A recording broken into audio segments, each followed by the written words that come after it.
The leader of the Conservative Party in the Senate now says it's possible Senators Mike Duffy, Pamela Wallin, and Patrick Brazeau could be penalized in different ways.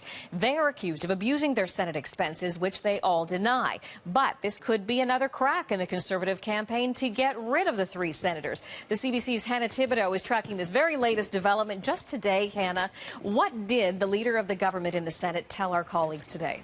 Well, that's Claude Carignan. He sat down with Radio-Canada, and what he says is that he's considering imposing different sanctions upon the three senators. We know that Senators Patrick Brazeau, Pamela Wallin, and Mike Duffy are facing suspension from the Senate without pay, and that suspension could last for as long as 2 years. Now it seems that the government leader in the Senate, Mr. Carignan, is open to other proposals. Take a listen.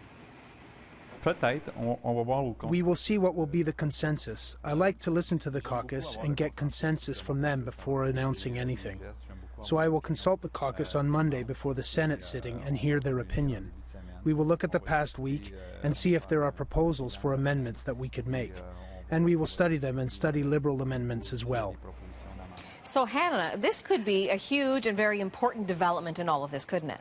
Absolutely. So just clarifying what he said there, he said that he will meet with the Conservative Senate caucus tomorrow. They're going to sit down, discuss other types of proposals that could potentially be put forward. So amendments to their own proposal to suspend these three senators. He says they're going to look at everything that happened in the Senate last week, including what the three senators had to say for themselves, any documents that happened to be tabled. And he also said they're going to look at the amendment put forward by the Liberals, and this amendment is to study this issue at committee. Now, it's interesting, Jennifer, that the government leader in the Senate is trying to find this middle ground. And if you take a look at how things played out from the Conservative side last week, you could see there was a lot of pressure starting to mount from within their own caucus to, in fact, change these motions or throw them out or defeat them. First off, there was Conservative Senator Hugh Segal. He came out criticizing the government's motion to suspend without pay.